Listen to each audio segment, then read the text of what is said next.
Coming up on Mayo Clinic Q&A, a look at the paired kidney donation program and how it can impact so many lives. It makes such an impact to help somebody else in the world besides somebody close to you in the paired match program. Sometimes a loved one may want to donate a kidney to a family member or friend, but they can't because they're incompatible. Through a process called paired exchange, 2 transplant candidates can receive organs and 2 donors give organs. This process is also known as a kidney chain. As long as you are lived a good life and you're living a healthy life, you can donate a kidney to help save someone else's life. Welcome everyone to Mayo Clinic Q&A. I'm your host, Dr. Helena Gazelka, and do I have a fascinating story for you today. Mayo Clinic living donor Mike Peshut is one of the 22 kidney donors who will be climbing Mount Kilimanjaro with a group called Kidney Donor Athletes, or KDA. Their goal is to reach the summit on March 10th, which is World Kidney Day. Mike donated a kidney on behalf of his wife, Annie, in February of 2019 and was part of a multi-individual donor chain. Here to share his story of kidney donation is Mike Peshut. Welcome, Mike. Good morning. Thank you very much for having me today. It's an honor to be able to share my story and share the positive effects of giving the gift of life. Thank you. Well, I have thoroughly enjoyed researching for this podcast, and I enjoyed so much reading your story and about the others who are going on this trip with you, which we'll get to in a minute. But tell us, Mike, what led you to donate a kidney? Well, I've been with my wife. I'm 60 years old this year, and I think I always remind my wife I've been with her for over half her life. She doesn't like that, but that's the way it is. But so from early onset, she always had some sort of where she was spilling protein into her urine, and probably in the mid 2000s, they finally diagnosed her with FSGS, and it probably took about 10 years for her to get to stage 5 kidney disease, and she was at a point where she needed a kidney. And what does one do? Through sickness and health, that's your commitment. And so I put my hand up and I said, well, I'm in. And at the time, I went down to Mayo and was tested, and I ended up rejected. And I'm like, what do you mean I'm rejected? And it was all about the matching of the kidney with the Annie, more so than my physical. Right. You weren't a match for your wife. I wasn't a match. I wasn't a match at all. And at that point, I was really, just disappointed. And I thought, well, I'm not the type of person that's going to be out there with the billboard on his back saying my wife needs a kidney. Not, that's just not my personality. And so I'm thinking, what are we going to do? And I think it was Kay from Mayo there. She said, well, we do have this program called, paired match. And I'm like, well, what's that all about? And, I learned quickly that, I call it as a layperson, give a kidney, get a kidney. And not always a guarantee, I'll So say. this is where the term chain comes in, and how does that work? Exactly. Well, and so I gave a kidney, and it went to my recipient, Candace, down in Georgia, and Wyatt gave a kidney to Annie, and Wyatt really, after it just recently, Annie's donor just recently completed that chain. I think it was like 2.5 years later. There was some complications and stuff, but he finally, his nephew was the one that he was donating for in the chain, and he finally got his kidney. So everybody at the end of the day gave and received, and it was a great experience, and it was a great alternative for people that aren't a match in your family. So I understand, Mike, that it was kind of a leap of faith for you because you donated the kidney a couple of years before your wife received a kidney. Is that no? true? Actually, just a week. It was. Just a week. Okay.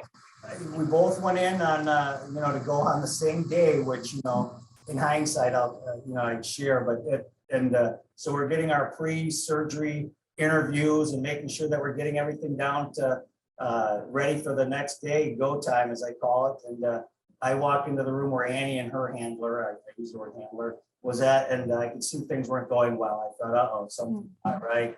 And Wyatt had contracted the influenza, and so they ended up putting it on hold for a week. But in hindsight, and in retrospect, Annie being able to watch me go through my surgery, meeting all the nurses on the floor, being able to watch the people through the recovery process of their steps.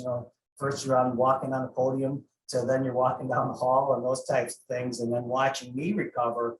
I think for a better understanding of what to expect. And so at the end, it was a blessing in disguise, even though for Annie it was really a disappointing moment. But for me, I was like, hey, I'm ready. It's go time. I believe in Mayo. I believe in the process, and that just because we don't have to do this one for one, like we're exchanging in that type of an atmosphere. So it was a great experience.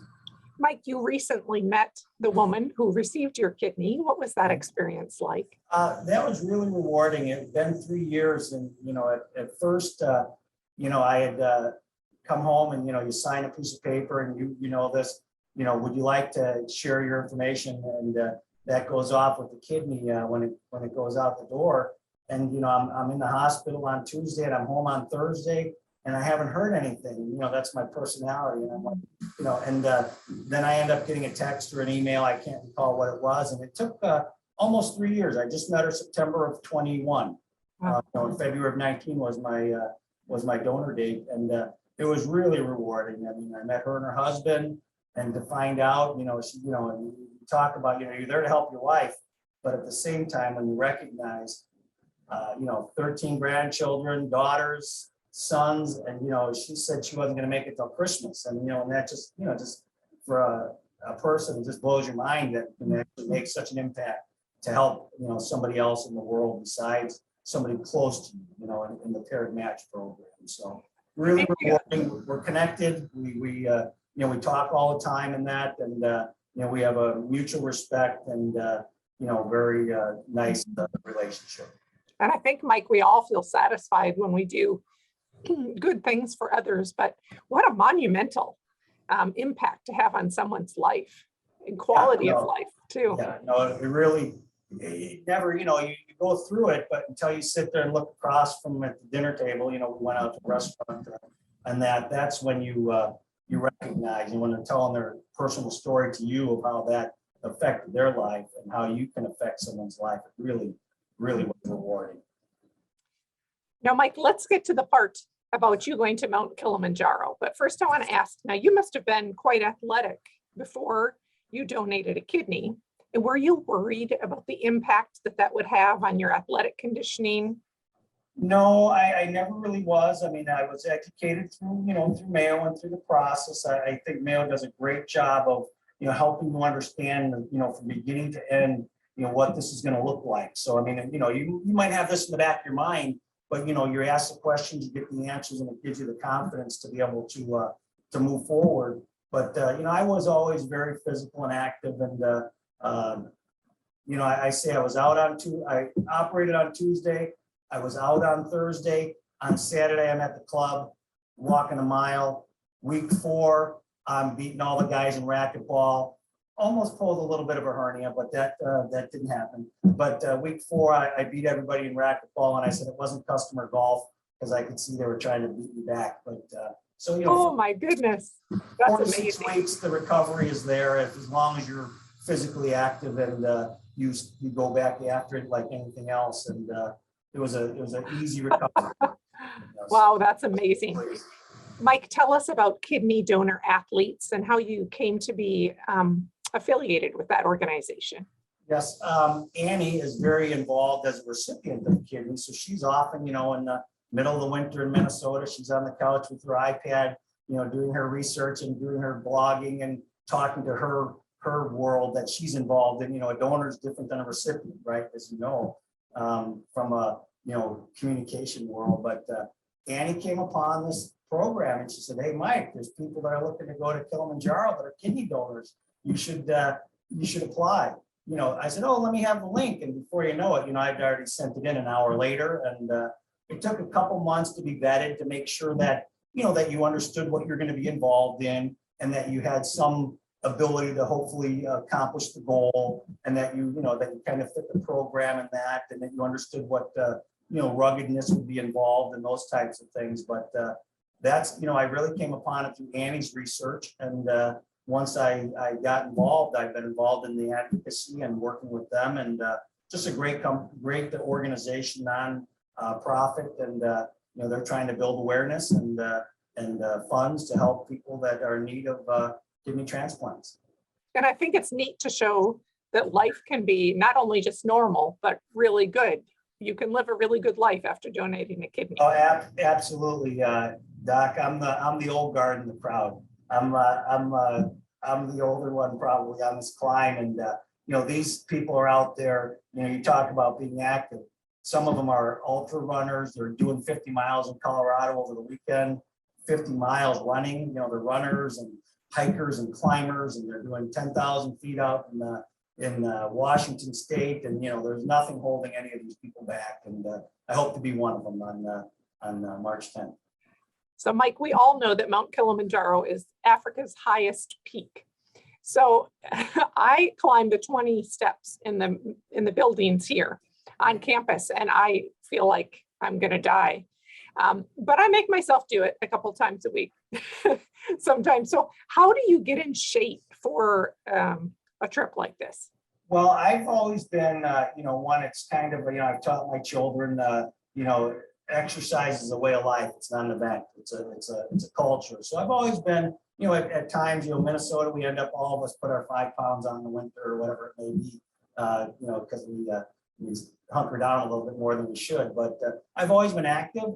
And so, running's been part of my lifestyle, for my entire life, and hiking and walking. So, that was a good start. And, I'm physically active in all the things that I do. I'm a hunter, I'm a fisherman, I own some property up in northern Minnesota that I'm always tinkering on, and I'm a DIY guy, do-it-yourself projects. So, I feel like I came with a good base, but they gave us a 16-week program, Embark Expedition, which is who we're going with as our team that's going to help us get up the mountain. And they gave us a 16-week program that if you follow it, I think that it's good. It's cardio, it's stretching, it's yoga, it's strength training, it's hikes. So like over the last 2 weekends, I've been out, 30 miles both weekends, and I've got, the rest of the month of February, I'm out doing 30 to 35 miles a weekend with a 40-pound pack on. And, I'm hoping that for a flatlander, us Minnesotans, that's going to get it done. And I'm confident it will. Mike, how far is the distance that you'll be accomplishing and the altitude? Altitude's going to be 19.5, 19.34, something like that. And that's big. Most I've done is 14.5. I've done the Grand Canyon a couple times, things like that. But 19.340, I think, is a thing. And I think our total distance in the total trip is about 45 miles or something like that. So wow. How many days does that take? It's an 8-day track. 8 days. We're on 8-day track. Well, how exciting. We will be sending our well wishes with you and rooting you on.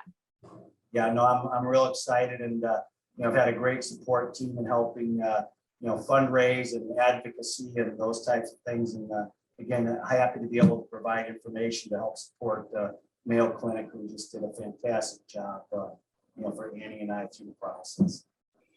Mike, what message would you like your story to send to other donors and potential donors? I would say that, don't be afraid. Don't sit on the sidelines. If you're healthy, you don't have to be an athlete. You don't have to be going to the top of Kilimanjaro. But as long as you are, you've lived a good life and you're living a healthy life, you can donate a kidney to help save someone else's life, and you will recover in 4 to 6 weeks, and you will not skip a beat. I often say as a little joke in the household, I'm yesterday's news. It's all about the recipient, and you forget that you were the donor. It's just one of those things that besides the pride and being involved in it emotionally, physically, you don't even recognize if there's ever been anything that set you back. So don't be afraid. Well, thank you, Mike, for sharing that. Our thanks to Mayo Clinic kidney donor, Mike Peshut, for being here today to share his story. I hope that you learned something. I know that I did. And we wish each of you a wonderful day. And our best wishes go with Mike on his climb. Mayo Clinic Q&A is a production of the Mayo Clinic News Network and is available wherever you get and subscribe to your favorite podcasts. To see a list of all Mayo Clinic podcasts, visit newsnetwork.mayoclinic.org. Then click on Podcasts. Thanks for listening, and be well. We hope you'll offer a review of this and other episodes when the option is available. Comments and questions can also be sent to Mayo Clinic News Network at mayo.edu.